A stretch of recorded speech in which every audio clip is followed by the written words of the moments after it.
नमस्कार दोस्तों, कहानियों की दुनिया में आपका स्वागत है। तो आज मैं आपके लिए मोहन राकेश द्वारा लिखी गई कहानी गिरगिट का सपना लेकर आई हूँ। कहानी ये बताती है कि किस तरह हम अपने जीवन की तुलना दूसरों के साथ करते हैं और सदा दुखी रहते हैं। पर क्या इन इच्छाओं का कोई अंत है? और आखिर में हमारा मन कहाँ आकर टिकता है? तो आइए कहानी सुनते हैं। एक गिरगिट था। अच्छा, मोटा, ताज़ा, काफ़ी हरे जंगल में रहता था। रहने के लिए घने पेड़ के नीचे अच्छी सी जगह बना रखी थी उसने। खाने पीने की कोई तकलीफ नहीं थी। आसपास जीव जंतु बहुत मिल जाते थे। फिर भी वे उदास रहता था। उसका ख्याल था कि उसे कुछ और होना चाहिए था। और हर चीज़, हर जीव का अपना एक रंग था, पर उसका अपना कोई रंग ही नहीं था। थोड़ी देर पहले नीले थे और अब हरे हो गए। हरे से बैंगनी, बैंगनी से कत्थई, कत्थई से स्याह। ये भी कोई ज़िंदगी थी? ये ठीक था कि इससे बचाव बहुत होता था। हर देखने वाले को धोखा दिया जा सकता था। खतरे के वक्त जान बचाई जा सकती थी। शिकार की सुविधा भी इसी से थी। पर यह भी क्या कि अपनी कोई पहचान ही नहीं। सुबह उठे तो कच्चे भुट्टे की तरह पीले और रात को सोए तो भुने शकरकंद की तरह काले। हर 2 घंटे में खुद अपने लिए ही अजनबी। उसे अपने सिवा हर एक से ईर्ष्या होती थी। पास के बिल में एक सांप था। ऐसा बढ़िया लहरिया था कि उसकी खाल देखकर ही मज़ा आ जाता था। आसपास के सब चूहे चमगादड़ उससे खौफ खाते थे। वे खुद भी उसे देखते ही दुम दबाकर भागता था। यह मिट्टी के रंग में मिट्टी होकर पड़ा रहता था। उसका ज़्यादातर मन यही करता था कि गिरगिट ना होकर सांप होता तो कितना अच्छा होता।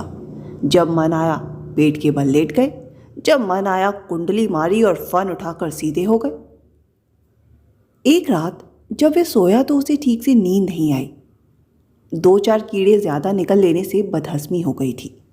नींद लाने के लिए वे कई तरह से सीधा उल्टा हुआ, पर नींद नहीं आई। आंखों को धोखा देने के लिए उसने रंग भी कई बदल लिए, पर कोई फ़ायदा नहीं हुआ। हल्की सी ऊँघ आती, पर फिर वही बेचैनी। आखिर वे पास की झाड़ी में जाकर नींद लाने की एक पत्ती निकल आया।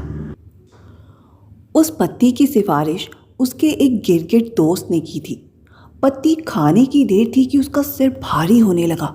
लगने लगा कि उसका शरीर जमीन के अंदर धंसता जा रहा है। थोड़ी ही देर में उसे महसूस हुआ जैसे किसी ने उसे जिंदा जमीन में गाड़ दिया हो। वह बहुत घबराया। ये उसने क्या किया कि दूसरे गिरगिट के कहने में आकर खामखा पत्ती खा ली। अब जिंदगी भर जमीन के अंदर ही दफन रहना पड़ा तो? वे अपने को झटक कर बाहर निकलने के लिए जोर लगाने लगा। पहले तो उसे कामयाबी हासिल नहीं हुई, पर फिर लगा कि ऊपर जमीन पोली हो गई है और वह बाहर निकल आया। ज्यों ही उसका सिर बाहर निकला और बाहर की हवा अंदर गई, उसने एक और ही अजूबा देखा। उसका सिर गिरगिट के सिर जैसा ना होकर सांप के सिर जैसा था। वह पूरा जमीन से बाहर आ गया, पर सांप की तरह बल खाकर चलता हुआ। अपने शरीर पर नजर डाली तो वही लहरिया नजर आया जो उसे पास वाले सांप के बदन पर था। उसने कुंडली मारने की कोशिश की तो कुंडली लग गई। फन उठाना चाहा तो फन उठ गया। वे हैरान भी हुआ और खुश भी। उसकी कामना पूरी हो गई थी। वह सांप बन गया था। सांप बने हुए उसने आसपास के माहौल को देखा। सब चूहे चमगादड़ उससे खौफ खाए हुए थे। यहाँ तक कि सामने के पेड़ का गिरगिट भी डर के मारे जल्दी जल्दी रंग बदल रहा था। वे रेंगता हुआ उस इलाके से दूसरे इलाके की तरफ बढ़ गया। नीचे से जो पत्थर कांटे चुभे उनकी उसने परवाह नहीं की। नया नया सांप बना था तो इन सब चीज़ों को नज़रअंदाज किया जा सकता था। पर थोड़ी दूर जाते जाते सामने से एक नेवला उसे दबोचने के लिए लपका तो उसने सतर्क होकर फन उठा लिया। उस नेवले की शायद पड़ोस के सांप से पुरानी लड़ाई थी। सांप बने गिरगिट का मन हुआ कि वह जल्दी से रंग बदल ले, पर अब रंग कैसे बदल सकता था? अपनी लहरिया खाल की सारी खूबसूरती उस वक्त उसे एक शिकंजे की तरह लगी। नेवला फुदकता हुआ बहुत पास आ गया था। उसकी आंखें एक चुनौती के साथ चमक रही थी। गिरगिट आखिर था तो गिरगिट ही।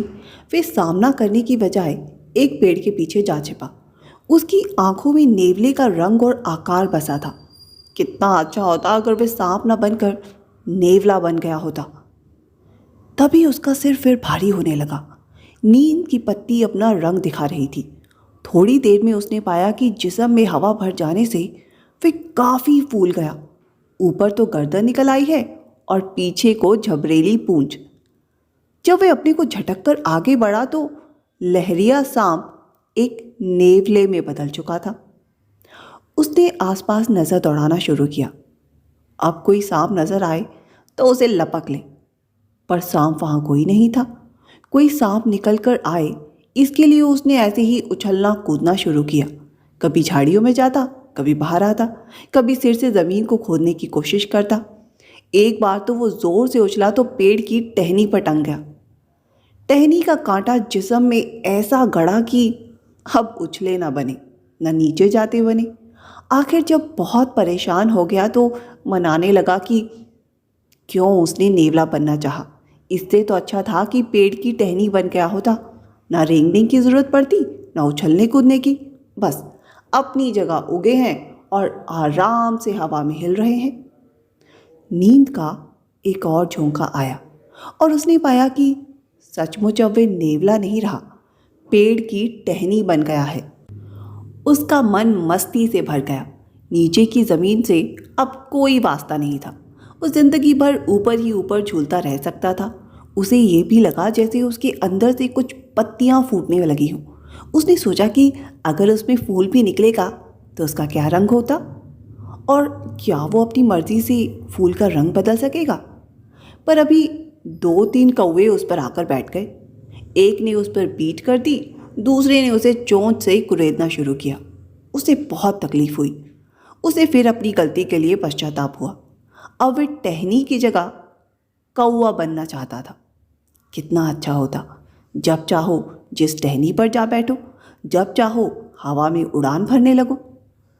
अभी वे सोच ही रहा था कि कौवे उड़ खड़े हुए, पर उसने हैरान होकर देखा कि कौवों के साथ वह भी उड़ रहा था। अब जमीन के साथ साथ आसमान भी उसके नीचे था और वह ऊपर ऊपर उड़ा जा रहा था। उसके पंख बहुत चमकीले थे।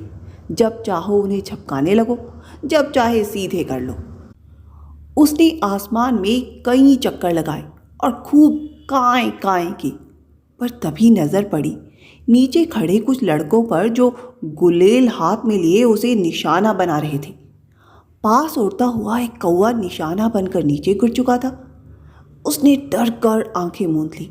मन ही मन सोचा कि कितना अच्छा होता अगर वे कौवा न बनकर गिरगिट ही बना रहता। पर जब काफी देर बाद भी गुलेल का पत्थर उसे नहीं लगा तो उसने आंखें खोल ली। वे अपनी उसी जगह पर था जहां सोया था। पंख वंख अब सब गायब हो गए थे और वे वहीं गिरगिट का गिरगिट था।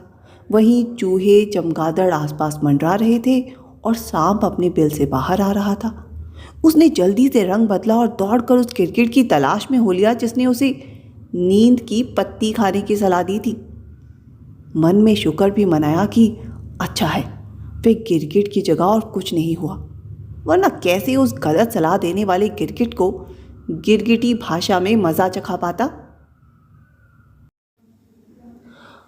तो इस तरह कहानी का अंत होता है।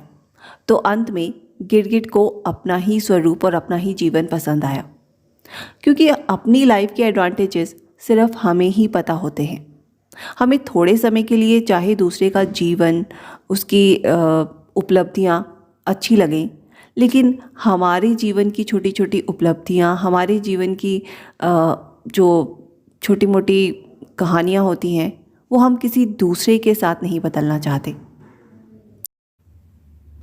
उम्मीद है आपको कहानी की प्रस्तुति पसंद आई होगी। कृपया चैनल को सब्सक्राइब करें और अपना प्रोत्साहन दें। धन्यवाद।